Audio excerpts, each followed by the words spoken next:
Salut et bienvenue sur notre chaîne YouTube. Avec vous, Hamza, dans une nouvelle vidéo pour promouvoir l'approfondissement scientifique du thème la respiration chez l'homme. La respiration est un processus physiologique qui permet d'approvisionner l'organisme en dioxygène.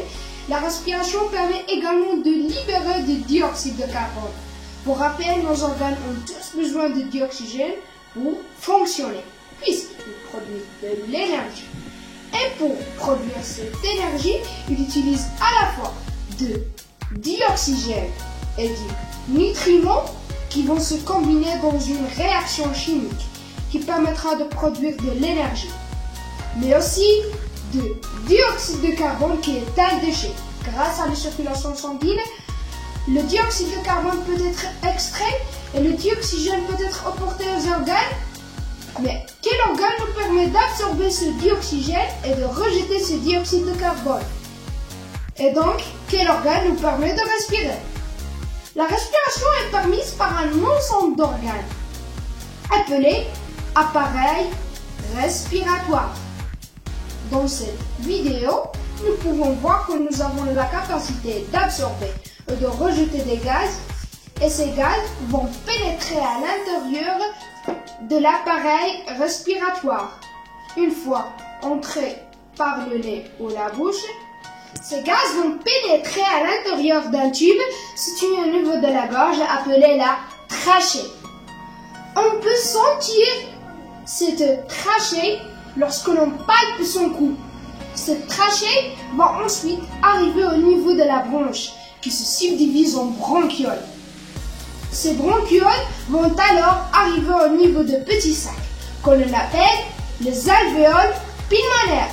C'est au niveau de ces alvéoles pulmonaires que va se passer l'absorption ou le rejet de différents gaz.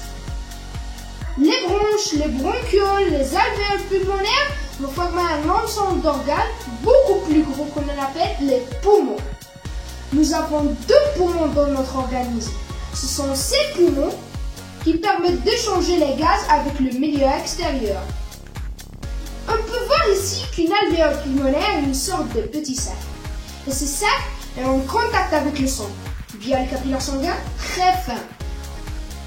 Il existe des petits lieux de passage entre le capillaire et les alvéoles qui permettent d'échanger notamment les gaz. Le dioxygène est prélevé dans l'air, acheminé jusqu'à l'alvéole pulmonaire et peut donc passer très facilement dans le sang. À ce niveau, il sera alors acheminé vers les organes qui pourront l'utiliser. De même, les organes rejettent du dioxyde de carbone. Et ce dioxyde de carbone peut arriver jusqu'à l'alvéole pulmonaire, puis traverser la paroi pour rentrer dans l'alvéole, être évacué dans l'air extérieur lors de l'expiration. Comme nous le voyons sur ce schéma, le poumon est constitué de ces petits alvéoles qui sont des sortes de sacs qui peuvent se remplir et se vider d'air. On pourra alors se poser la question: qu'est-ce qui permet à ces sacs de pouvoir remplir et se vider d'air? Nous possédons deux muscles qui vont jouer un rôle lors de l'expiration et l'inspiration. Ces muscles sont le diaphragme et des muscles intercostaux qui sont situés au niveau du corps.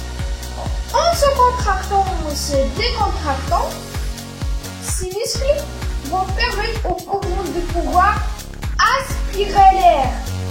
C'est donc l'inspiration. Ou au contraire, de vider l'air, et dans ce cas-là, il s'agit de l'expiration.